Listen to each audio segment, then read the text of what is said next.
Welcome to LOA Today. Walt Thiessen and life coach Cindie Chavez here. Today is Tuesday, June the 26th, 2018, 8 a.m. Eastern Time, your first daily dose of happy for the day. And Cindie and I were talking before the show about stuff going on in our lives and so forth, and we were looking at the next piece of the book we're going to be looking at. We're of course, reading Money and the Law of Attraction by Abraham Hicks. And I commented the very first line from what Abraham says, like, hits to a T exactly what I've been dealing with in my life. And I'm thinking, that's just amazing. That always happens that way. And Cindie, you said, well, that's what always happens. It's crazy. It is. It's amazing how often we come to the show and whatever book we're reading or whatever we're going to talk about, and right at the section we're at is something that's very relevant personally at the moment. So it's like, wow, okay. Yeah, it's crazy how that happens. Just amazing. So how's your week been? You had a good week?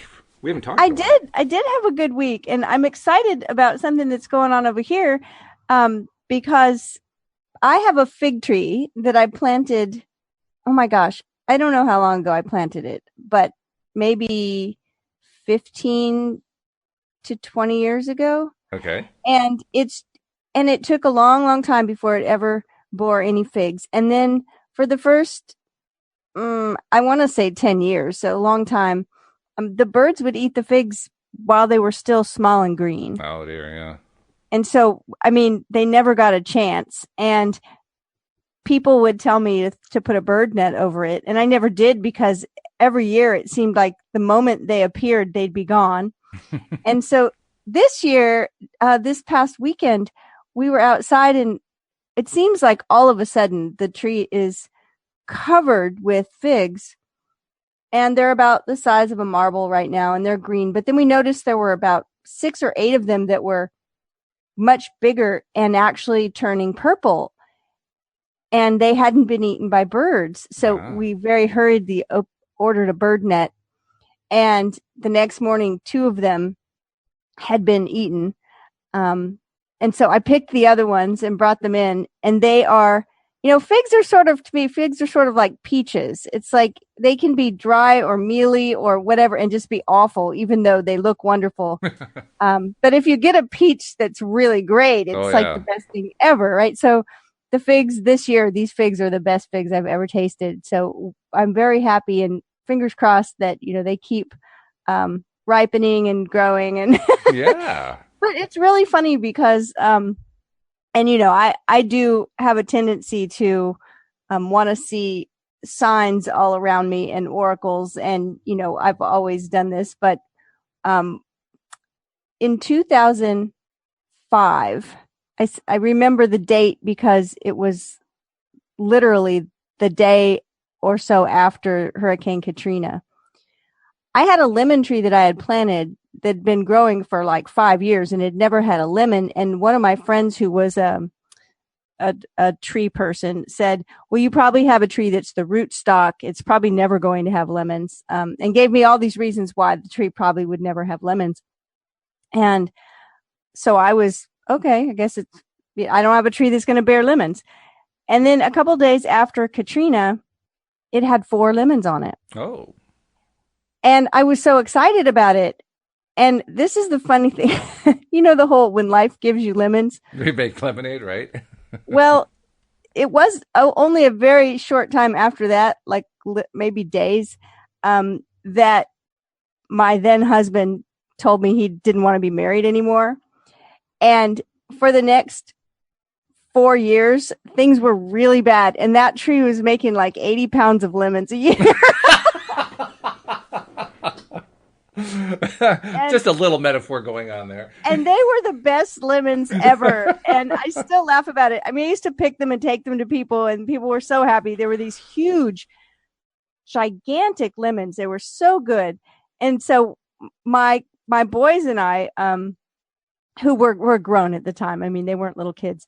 We made limoncello that was wonderful.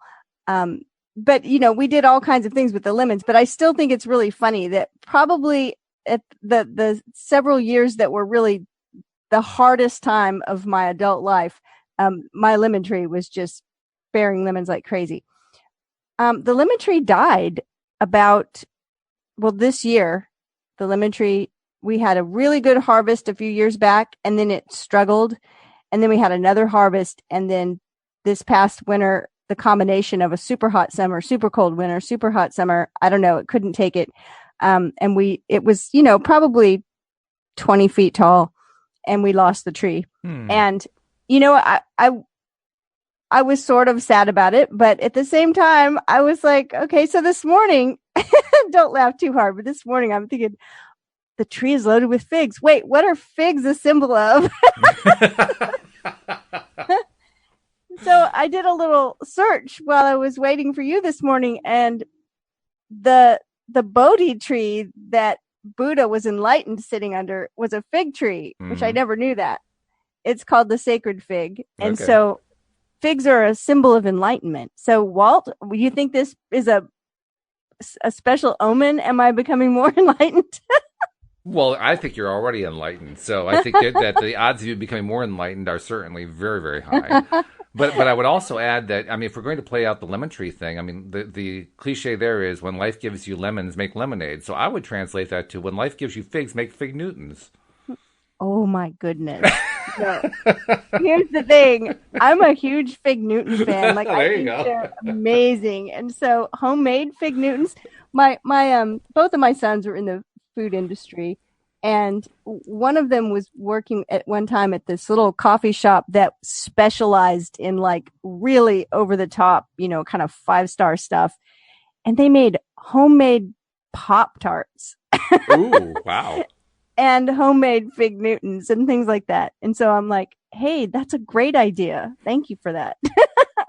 Well, what I love best about your story, first of all, is most people, when they wake up in the morning and they decide what they're going to talk about first, usually great things going on with lemon trees and fig trees is the last thing that's on their list. This is not usually the top of the list of things that we're going to talk about. Usually it's what terrible things are going on in politics, and did you hear the horrible news? And oh my God, is the company going to fall apart? And I heard so-and-so got fired, and blah, blah, blah, blah, blah, blah, blah, blah, blah. You come up with lemon trees and fig trees. I mean, that's fabulous. Well, it is helping me to start the day off a little better, to think, oh my goodness, I've got this big, sign in my yard of enlightenment, and the sign of, the lemon tree is moved on. That was kind of fun to put that together this morning. And yeah, it's much better than politics, and it will come to that for me, because I have to look. Yeah, I noticed that on your Facebook feed the other day. Yeah. Oh, wow. Just quite a bit there about politics. Well, I don't share political things too often.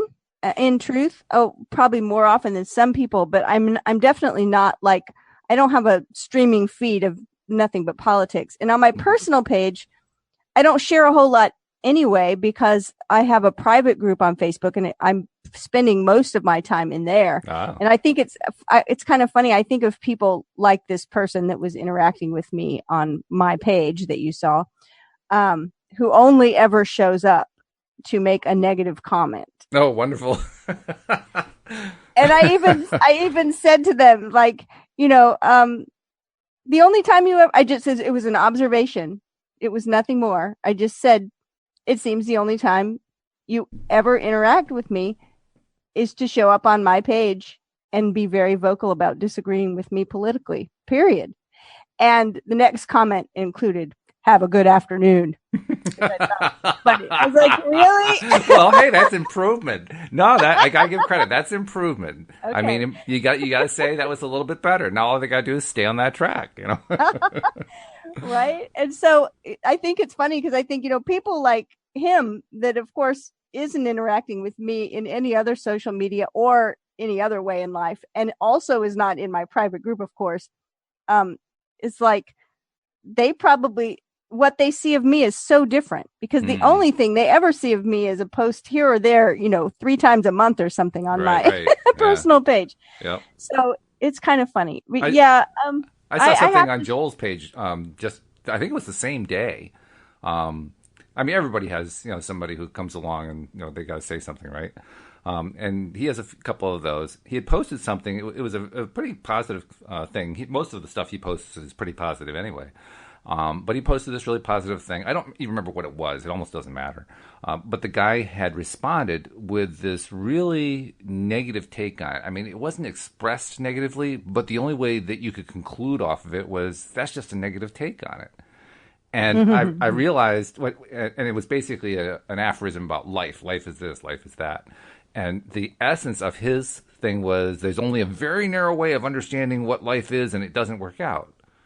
So I posted back to him. So you mean life sucks and then you die, right? I was just gonna say that's basically life's a bitch and then we die. Yeah. And then I followed that up with, you might want to rethink that one. And you know what I got as a response?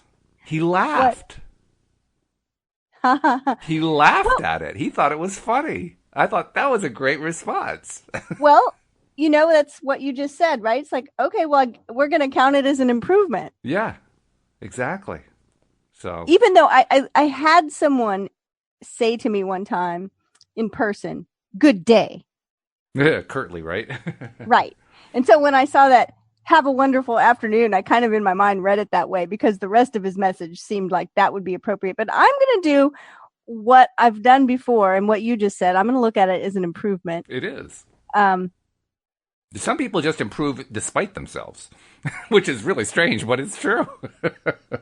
Yeah. There are some people who just, they'll do everything they can to stay negative, and then they'll lose focus or something, and then they go positive. No, that's true. That's really true. What's funny is that when we talk about energy levels, and we haven't talked about them for a while, but the ones at the bottom and the energy scale kind of runs parallel to the emotional guidance scale that Abraham Hicks will talk about. And so, of course, at the very bottom is a victim mode. And right. As far as emotions, what comes into there is depression, anxiety, and despondency. It's kind of like we've all been there at one time or another. It's the down in the dumps kind of feeling. Right. And the next level up, which is a little better, but it's conflict, right? It's anger and, resentment and blame. It actually is a higher level than that low level. Which because isn't at saying least much, but it is. Well, it is. And you know what? It's the level that I always joke with that line from the movie. I'm mad as hell and I'm not going to take it anymore. Oh, Network. Yeah, I remember that. Right. Yeah. But the victim level is below that. And it's the level that it does take it. It just lays there and becomes a doormat and said the whole world's against me and there's nothing I can do about it. Right. But the next level up, which is a little bit of an improvement, is the I'm mad as hell and I'm not going to take it anymore. It is actually the level that moves people into action. But the thing is that when you're at that lower level, it's so hard to see out. You can't even see to the level of taking action sometimes. True. Oh yeah. And so that's that level where it doesn't matter what you say to someone. Oftentimes they're going to fight for that limitation. And it's always, but life sucks and then you die. But there's very few people. It's like somebody that will say, oh, but there's very few people that are ever happy. And you're like, well, I know a lot of people that are happy, but they don't because they can't see them because they're not resonating with them because energy entrains to itself. But when you're at a higher level of energy and you're allowing that level to flow, eventually when you're around someone, if you can focus, that's the hard part. If you can focus and stay aligned with that level that's even higher, like the level of responsibility and then the level of nurturing and the level of compassion, pretty soon they may start to move up. And I think that's what happens. Like, it's so great. You said they lose focus or something. You're right. Exactly. Suddenly, oh, wait, I dipped into your higher level of energy. What happened there? Oops. Sorry about that. That felt weird. Yeah, right. Well, that was one thing that I noticed right from the get-go when I was trying to learn how to move my emotional set point. I mean, at that time, I didn't even believe I could move it at all. I've since learned it moves constantly throughout the day, but I didn't realize that at the time. And when I was in that space of really believing I couldn't move it at all, well, sure enough, I couldn't move it. It wasn't until I started, Right. just putting a little effort out and believing and trying and getting myself to try to find something to feel good about. And then one day I moved it deliberately. And I thought, whoa, that was weird. That doesn't usually happen. Yeah. Even though it does, but that's the way I perceived it at that time. I just didn't, I perceived it that was a rare event. And I wondered if I could do it again. And a little bit later, I did it again. And then maybe a week later, I do it again. And a couple days later, I do it again. And then after a while, you start to believe, well, I really can move it. And now you Yeah. want to do it. Now you want to do it more often, right? So as hard as it is to get out of that low level, that depressed level, and sure, yeah, getting angry is a good way to get started. At least you're taking an action of some kind. But the point is, the more that you put into just trying to get into that higher place, even though you don't know how to do it, even though there's no way to that you can see to pull it off, even though it seems like it's like whistling in the wind, if you do it anyway, you get there. Yeah, you will get there. Definitely. And then the more often you're there, that new level will become your default. I remember recognizing it when it happened with me, and some circumstance occurred, and I can't remember what it was. It's been too long ago, but I do remember that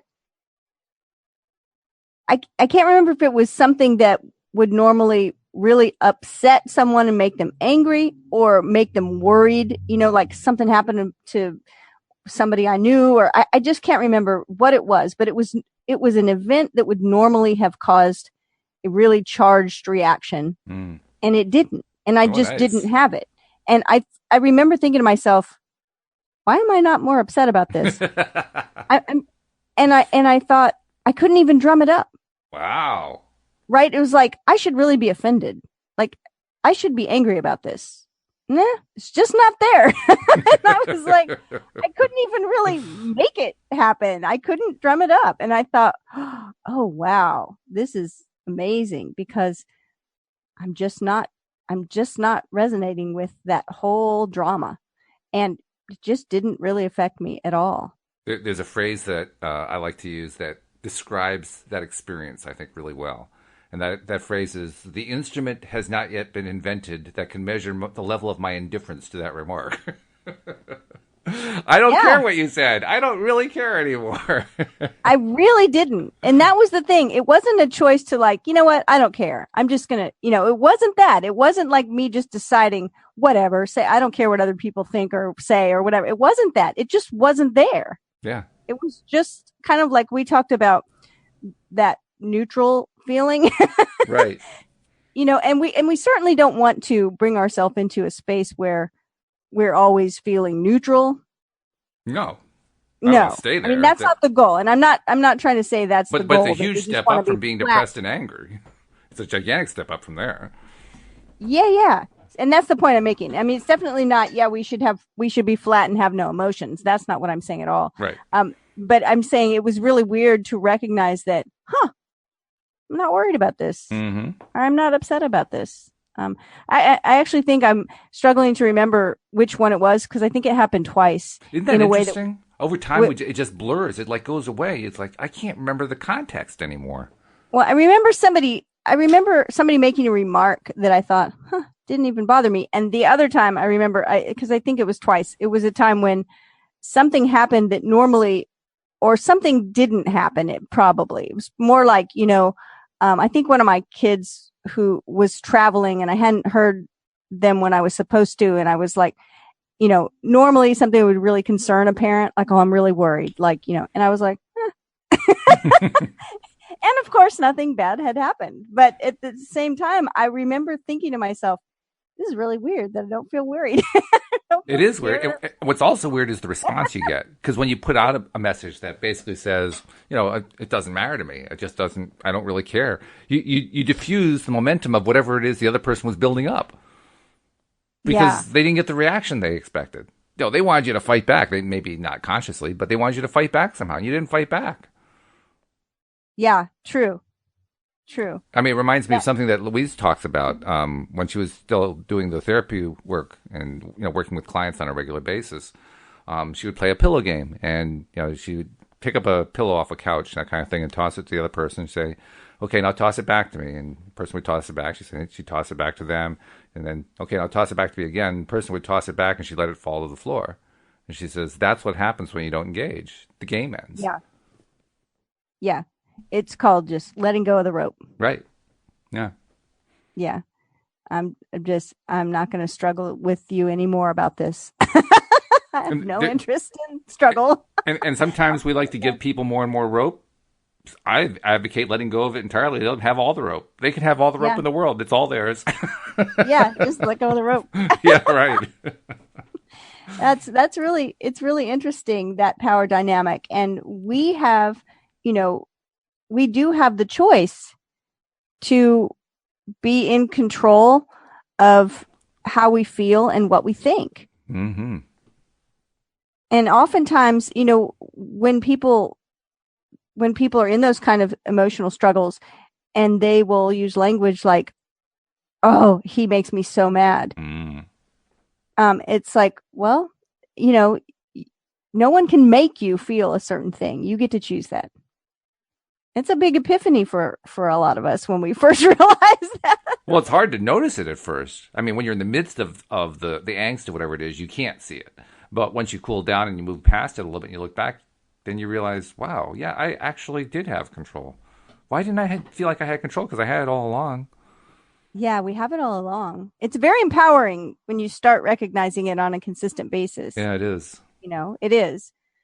So before we dive into our book, I want to make sure that we make a note to those listening that there is a way that you can subscribe to our podcast so it automatically comes to your phone. Oh, yeah. Yeah, and it's free. It doesn't cost anything. And it takes about a minute, which means that you've wasted an entire 60 seconds out of your day just so you can make sure you feel good for the rest of your life. That's a bad trade. Why should you give up 60 seconds in order to feel good for the rest of your life? I don't see that one at all. No, I'm kidding. Clearly, it's a great trade. So, yeah, and you just go to the homepage of our website, loatoday.net. The instructions are right there. It takes a minute. And then when you're done, guess what? You're going to get all this great content coming to your phone. You can listen to it whenever you want to. That's the beauty of a podcast. I mean, that's actually the weakness of radio. Radio, you have to tune in whenever they're actually doing the broadcast, or else you've missed it. Whereas with a podcast, you can play it anytime you want to. It's great. And I know so many people tell me that they listen while they are running on a treadmill or jogging or doing housework. Yep. All kinds of things that are just normal, taking a walk, normal parts of their day. They can listen to the podcast while they're doing those things. I think that's awesome. I've said this before. My favorite listener is our listener in Tennessee who listens while he rides his tractor. I think that's great.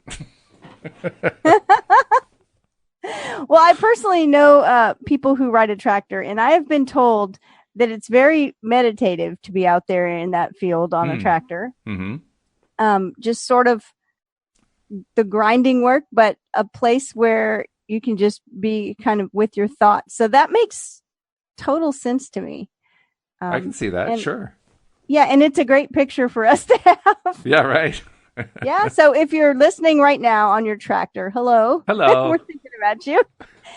And that's the thing, is that we like to think of our listeners as a collective that we can hold in a space of success. Yes. Because, I mean, that's the entire reason why we do the podcast, is to help people learn ways to create a better experience for themselves. Including ourselves. Yeah. I mean, we get the benefit too. Everybody gets the benefit. That's what's so cool about it. Right. Have you ever, are you familiar with EFT? I am actually, I'm a little bit more familiar than I was because David brought on a friend who is an EFT practitioner. And we talked about stuff regarding EFT on Sunday night. So it was good. Oh, cool. So EFT, for those who don't know, it stands for Emotional Freedom Technique. But what it is it's a modality where you tap. So some people call it tapping. Yeah, it's also called tapping. Yeah. Where you tap on certain points on your head, on your collarbone, on your hand. And you tap, there's a certain sequence of tapping. And while you're tapping, you say certain things, maybe an affirmation. And here's what's interesting about tapping. It's very effective. When I first learned about tapping in 1995, I think.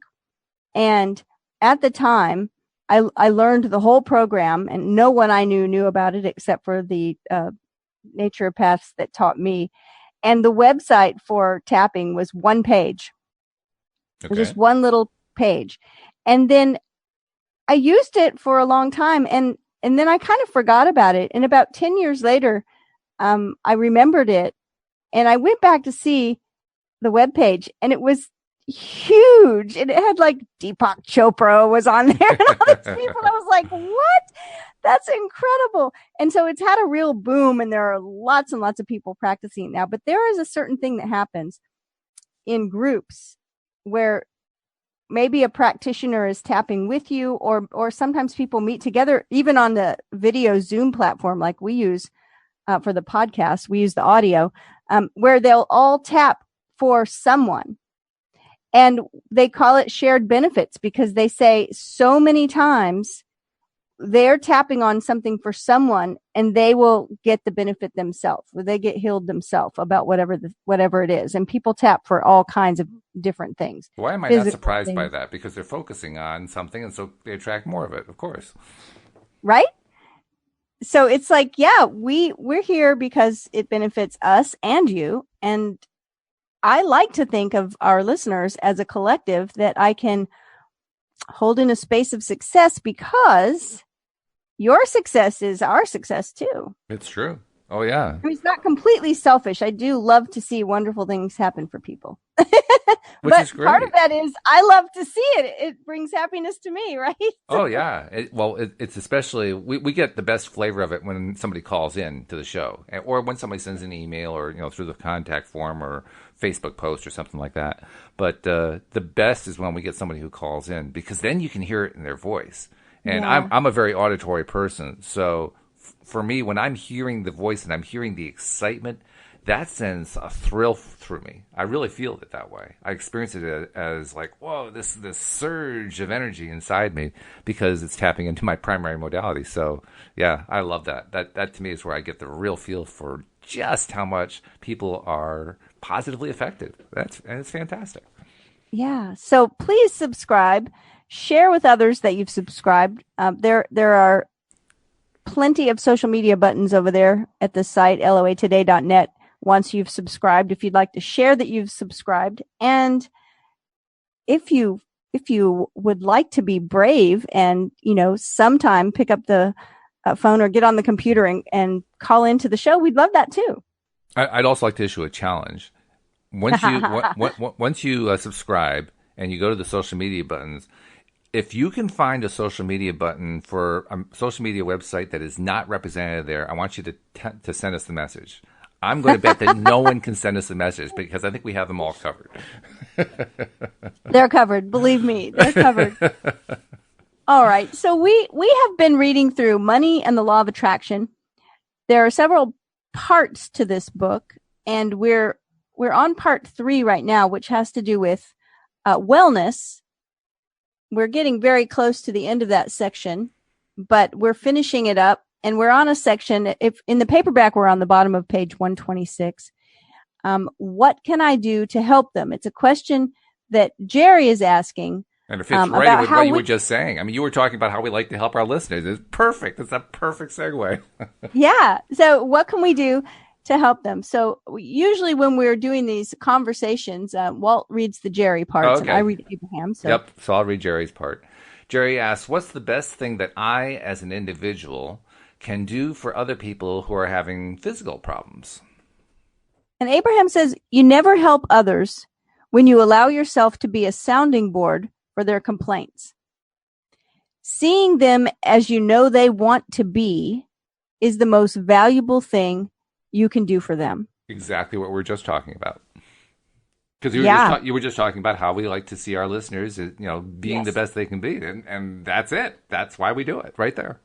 Yeah, I love to imagine and remember, right? Because I remember the calls and the emails that we actually have gotten. Yep. And I imagine new ones. And there are always people that are telling us stories about successes they've had using the law of attraction. Exactly. Yeah. I don't know if I mentioned it.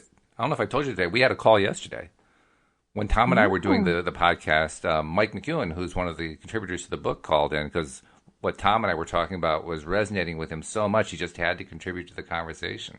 And it was a lift. That's awesome. It was a lift. It was a great lift. I mean, I just felt, I mean, I told you how I get a surge because of my auditory nature. I got that surge yesterday. I think that's why I mentioned it just today, because it was huge. I mean, I could feel it in my whole body. So that's wonderful. Mike, thanks for calling in yesterday. It was great. So anyway, continue. Sorry, I didn't mean to interrupt the reading. I just had to put that in there. No, that's great. That's great. I'm glad you did.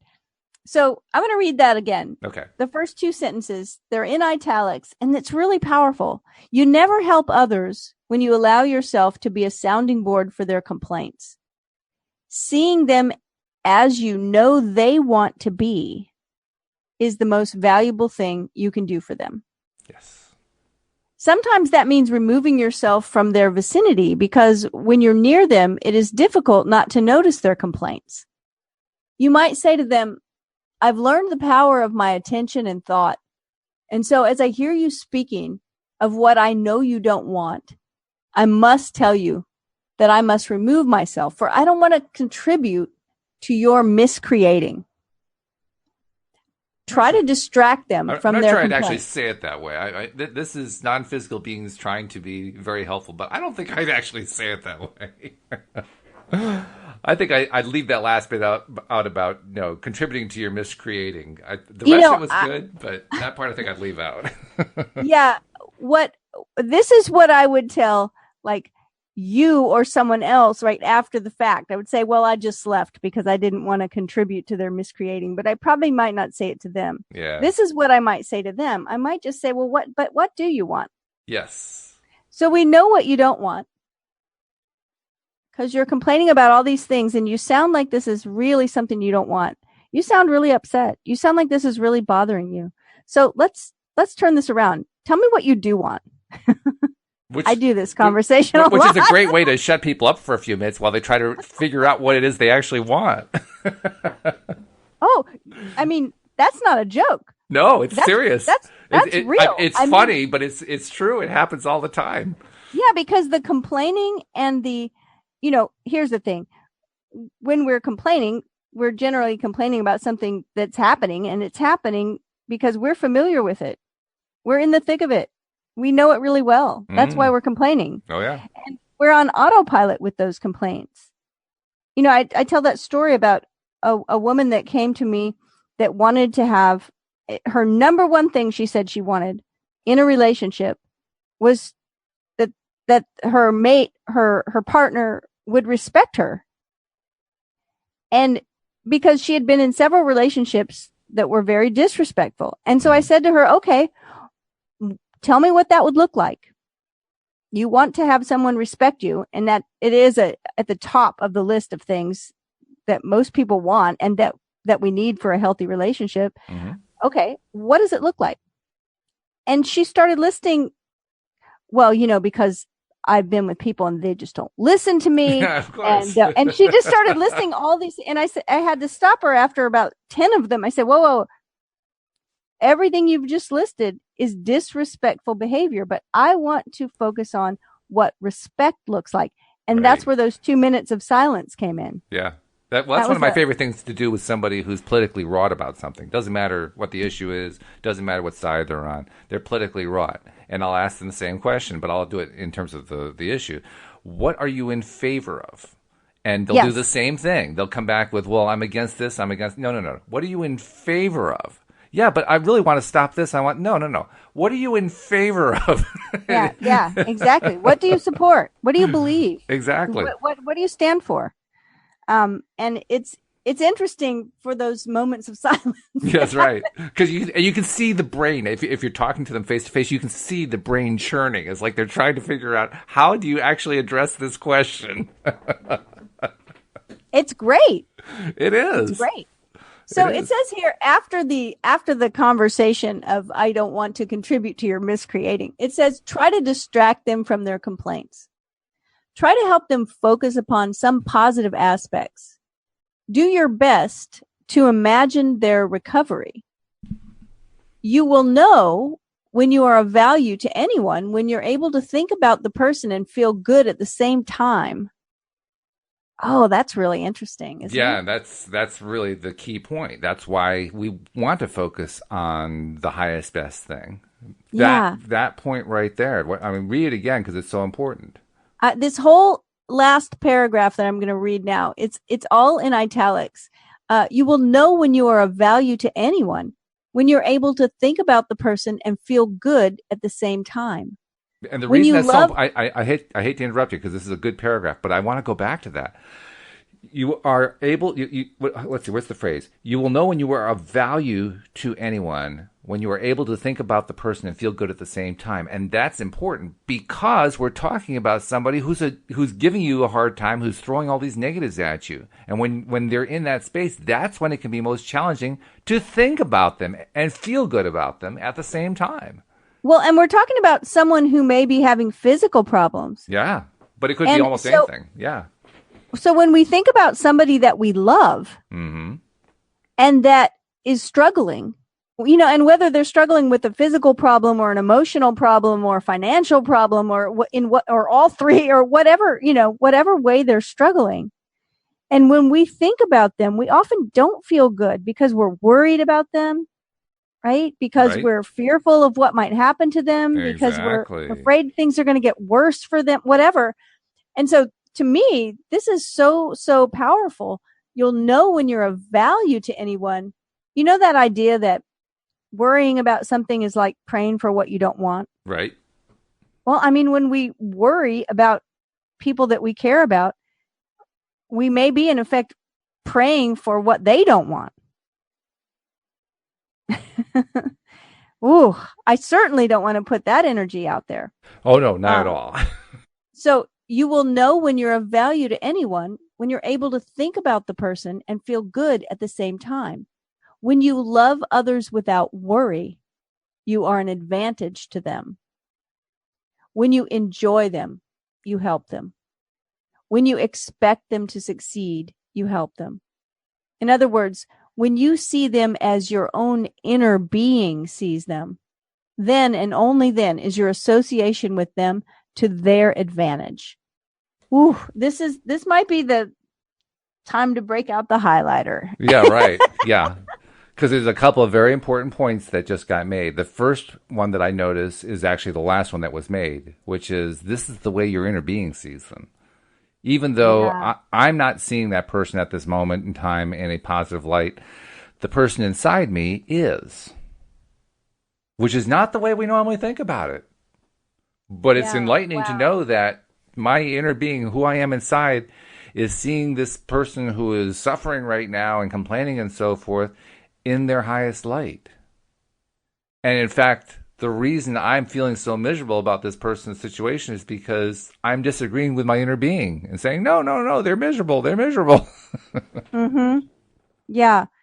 Well, we were talking about over the last couple of weeks, talking about the medical community and physicians and the difference between, a doctor that will encourage you, even to the point of believing in a miracle, and a doctor that will give you a diagnosis of, this is incurable and you're just not going to make it. And the difference that will do, the difference that will have on our emotions. And, that's interesting. We talked about EFT, which many people use to heal physical ailments, physical maladies, emotional freedom technique, because the founder of it firmly believes that every physical issue that we have is directly related to an emotional issue. And that's why lightly tapping, on these emotional issues heals the body. And so it's all kind of the same thing we're talking about. We're talking about the difference in our words and our thoughts in how they may encourage someone or hinder someone. And so, if I were to tell you, we've talked about the pain with your knees sometimes. If I were to say to you, Walt, I see you completely pain-free.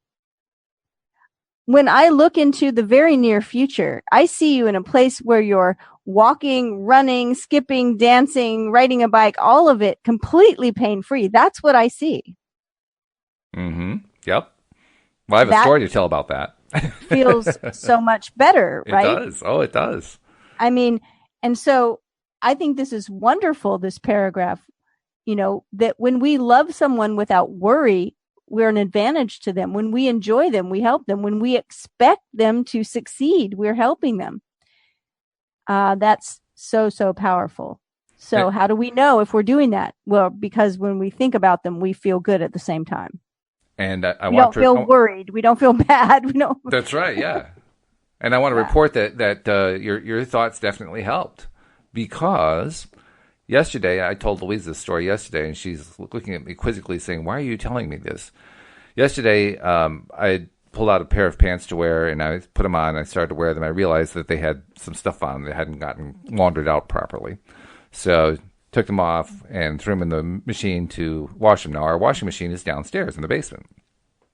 And went down, threw it in, left it, went back later, put it into dry, and then went down to pick them out of the dryer. That's a very mundane activity. What's so important about that? Well, the third time that I did that, as I walked up the stairs, I realized I just walked up the stairs. In fact, I had walked up the stairs 3 times without any pain and hadn't even noticed it. Yay! That's so great. Now, I can't say all the pain is gone. I get little twinges and so forth. But wow, I made a lot of progress on a ligament. And you look up ligaments online, look up the healing times on ligaments. We're talking usually 6 months to a year. I got injured in February. It is now March, April, May, June. 4 months later, I'm almost healed. Fantastic. Yeah. That's fantastic. Yeah. I'm so glad you shared that. Yes. That's wonderful. And you were one of the people who put out there for me, helping me, visualizing for me what you just said, that you visualized me just walking and feeling good and pain-free and no worries, and you contributed. So thank you. Well, you're welcome. That's part of what I count as part of my practice for friends, family, clients is doing just that. It's not just the time I spend talking with them or the time I spend in a coaching session. It's the time I spend in meditation and the time I spend visualizing success and health. And I think it's important. Oh, it's very important. Yeah. And I want to emphasize too, it's not like you can make someone else healthy. Cindie didn't make my knee healthy. No. I had to make my knee healthy. I had to be the one to do the focusing. What she did was to reinforce what I was doing. If she had put that out and I was refusing to do anything, it would have landed flat on the ground. It wouldn't have done anything. Absolutely. Yeah. But energy is energy. And so we want to align with the best energy or with the healing energy or the energy of that space that we want someone to be able to inhabit, right? Exactly. Yeah. So it's up to you to open yourself to that alignment, and you know how to do that well. So and that's I had to really practice it too. I mean, this one took quite a bit of focus for me, because there were plenty of opportunities for me to feel pain and to feel like the pain wasn't going to go away, and feeling like I was a victim, and feeling like I was, never going to get better, and this was like a chronic condition. And I had so much opportunity to feel that. It took a lot of real deliberate focus to get my mind off that. I had to really pay attention. And I slipped up. I made mistakes, and I had to come back and say, oh, okay, wrong. Well, that's not the way I want to go. I want to go to feeling good. What does feeling good feel like? I had to keep doing it over and over again. But I did. Well, that's it. I love that you said pay attention, because it's exactly what we do. It's a mindfulness practice, right? It's bringing ourselves back over and over and over and over.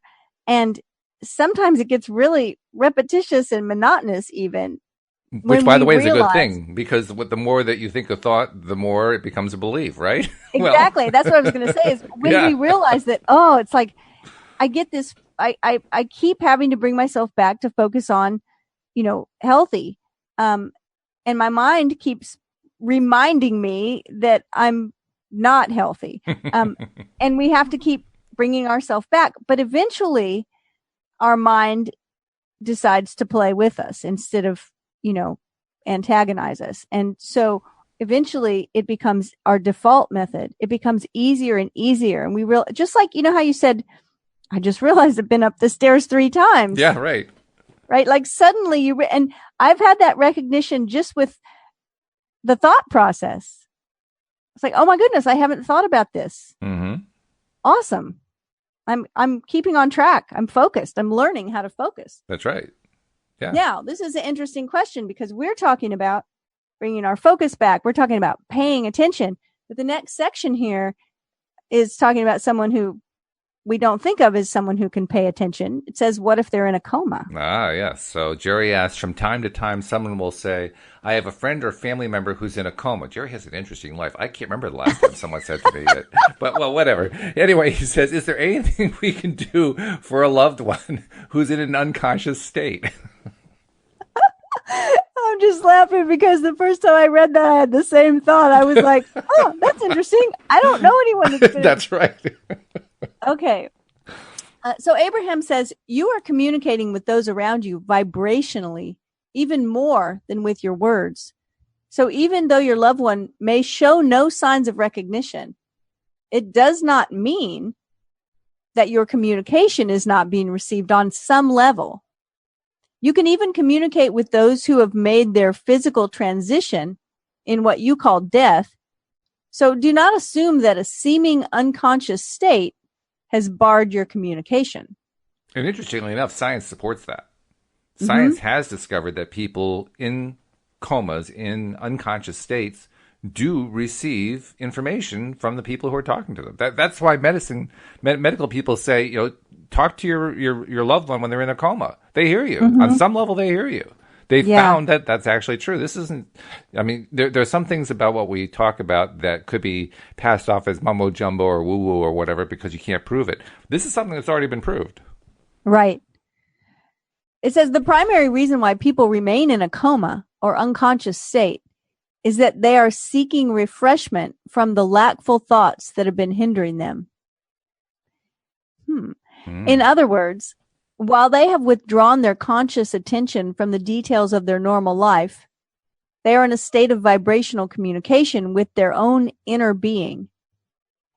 It is an opportunity for refreshment and is often a time of decision-making where they are actually determining whether they will find their alignment by returning to the non-physical or whether they will awaken again back into their physical body. In many regards, it's not very different from being born into their physical body in the first place. Interesting. Here is the best attitude for you to hold regarding such people. I want you to do what is important to you. I approve of whatever you decide. I love you unconditionally. If you stay, I will be ecstatic. And if you go, I will be ecstatic. Do what is best for you. That is the best you can do for them. And if it's too far to say, if you go, I will be ecstatic, that might be too much for somebody to say. You don't have to go that far. But if you go, I'll be okay with it. Perhaps you can go that far. I have said this to someone before. And it's interesting now when I think about, because I just said, well, I've never known anybody that was in a coma. Well, I guess I've just never called it a coma, but I have known someone who was, in their last hours. Sure. And non-responsive. And, oftentimes, I've been in this situation quite a few times, and I've had friends that were. I know I have one of my best friends when her mother was dying and she was non-responsive, and they said she would, it'll be a matter of hours. And then the whole day went by, and then it'll be, we're very surprised. It should be any time, and this went on for days and days. And she was waiting for her granddaughter to get there. And when the granddaughter got there, she snuggled up with her and she said, "It's okay, Grandma. It's okay for you to go. We love you and we're going to miss you, but it's okay." And it wasn't but a half an hour. Yeah. And so that makes I absolutely know that she was hearing. And with my own mother as well. We told her the same thing. You don't have to hang on for anything. It's okay. It's okay to go. And I remember my rabbi had called me, and my sister and I had been sort of very vigilant and staying there with my mother, even though she was non-responsive. And my rabbi said, I want you to get your sister, and I want the two of you to go to Starbucks or somewhere for a couple of hours and just hang out together and have coffee and just get out of that room and just go do something. Mm-hmm. You need to do that to Mm-hmm. take care of yourself. You do not need to stay there for hours and hours and hours every minute. And then he said to me, and this is what I want to tell you. If you go have coffee and you come back and your mother has gone, you cannot be upset with yourself, because this is what many people choose. They don't want to leave while their loved ones are there. They want the space to make that decision and to do it on their own. And I thought I've actually passed that wisdom on to other people that were in that situation. It's Great like insight. Yeah. When we talk about holding our audience and our clients and our friends and family in a space of success, we're holding them in the space where we know that they can have success. And like you said a minute ago, I'm not making their success. They're making their success. That's I'm just right. supporting them energetically in doing that. And they have the power to tell the story that is successful. They have the power. You have the power to tell this healing story about your knees, right? Yet we have the power to tell those stories about ourselves and to make those choices. And I completely believe that even when someone's non-responsive, they're making the choice to stay or go at whatever time they make the choice. So we can hold them in that space of love and release, if you will. Mm-hmm. So I think it's a really interesting conversation. Oh yeah. About when someone seems to not hear you. They're hearing. They definitely Always. hear us. Yeah. And yeah, I think it's also instructive to recognize that everyone at every moment of their existence, which is internal, is choosing. Now this is really interesting. Read this next Jerry part. So Jerry says, and so those people who are in a state like that for many years, they're doing what they want to do? And Abraham says, most of them, if it is that length of time, made the decision not to return long ago. And someone in the physical overrode their decision and kept them plugged into a machine. But their consciousness has long gone and will not return to this body. Very interesting. Very interesting. And it's, as a human being, we all know these are hard decisions. And, we're emotional beings, and it's hard to let go. And we want to hope for miracles, and miracles happen every day. So, all of these kind of things that we're talking about now, transition, death, letting go, they're not easy. I think one of the things that we humans tend to do is we tend to forget that just because we want something for somebody doesn't mean that they do. Right. And we want them to want what we want for them. I mean, we right. do. It's just, that's, especially if it's a good thing. We want them to have this thing that we feel is a good thing. But it's so easy to forget that one person's good thing is not necessarily another person's. It doesn't mean that it's wrong. It doesn't mean that it's bad. It doesn't mean that you're terrible or anything like that. It just means people have different preferences. And what's more, preferences shift. They change. They change day by day. They can change minute by minute. I mean, we talk about emotional set points. And I remember struggling with that early on. And now I understand better why I struggle with it, because the concept of an emotional set point is that it's set. And I now know it's never set. There's no such thing, really. All there is one instance in time where it's set at this particular level. But that's how long it lasts, an instant. And then it's gone the next. And every single moment, the person is choosing. Now, they could re-choose the same emotional set point over and over again, but they're still choosing it. Even if they're doing it subconsciously, they're still choosing it. The choosing never ends. So that's why I struggled with the idea of an emotional set point. I mean, how can there be something that's fixed? How can it be just... it's definitely not fixed. I think sometimes there's a narrow range it's fluctuating and choosing in. Right. Because it's our default. Like we said, we're used to it. It's like... And we stay with that because it's what we're used to. Right.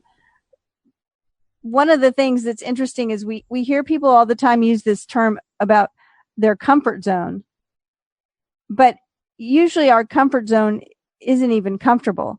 It's just familiar. We stay with what we're familiar. And if that's an emotional space that's uncomfortable, then a lot of times that's still the preference. I think an excellent example is a hummingbird. A hummingbird will hover right at a flower and just kind of move carefully in and out, getting the nectar and so forth, and they'll just stay there, right? And they just stay there and stay there. But to stay there, their wings are going at this incredibly high pace. That's true. I mean, so they're relatively in the same narrow range, but look how much activity is going on in that range. It's constantly shifting. They're constantly adjusting. In fact, when they shoot it in slow motion, they can see the wings tilting and so forth as the hummingbird, adjusts its attitude and adjusts its position and so forth. It's a constant motion going on. And so that's like us, where we are always choosing. Mm-hmm. And that was an interesting point that you made.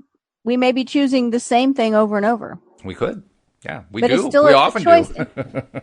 Well, that gives me a lot of hope, though, because it's like, if that's true, and I believe it's true, then that means all of us can make a different choice at any second. Exactly.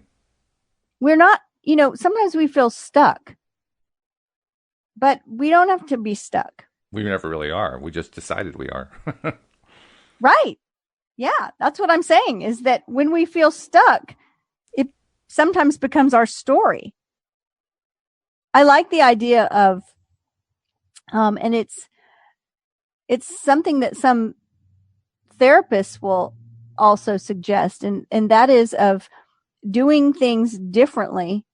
The mundane things that we do, like the mundane things we do every day, to just do them a little bit differently. Like to shake up the order of the way we do things. If we usually go out and get the newspaper. Does anybody go out and get the newspaper anymore?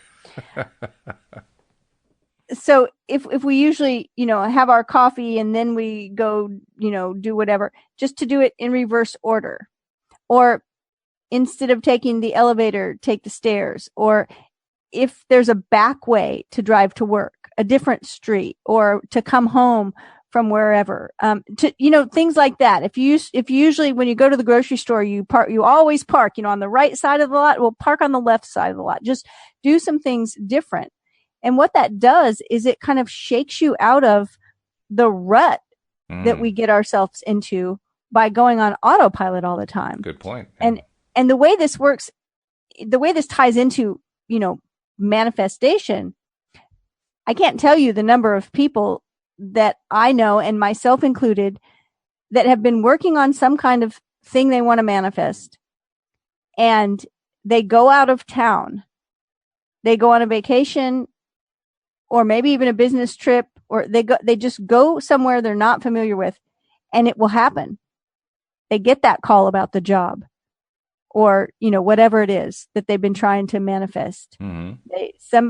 Somebody buys their house after it's been on the market forever, whatever, and they're like, oh my gosh, we went to the beach and we came back and there was a voicemail that said, whatever. And it's like, part of that is that when we get into a space we're unfamiliar with, so we park on the other side of the lot, we take a different road home, we go on a vacation, our brain actually shifts, because suddenly it can't be on autopilot anymore. It has to rise to a different level of alertness because it doesn't know where it is. And just that shift can sometimes just shake everything around and allow us to stop telling that same old story we've been telling. Absolutely true. So be a hummingbird. Be a hummingbird. Be in motion all the time, and recognize that you're never really stuck. Cindie, we've run out of time, but I look forward to doing it again tomorrow. I'll be back tomorrow. I will as well. We hope you'll join us next time as well here on LOA Today. Goodbye, everybody. Bye, everyone.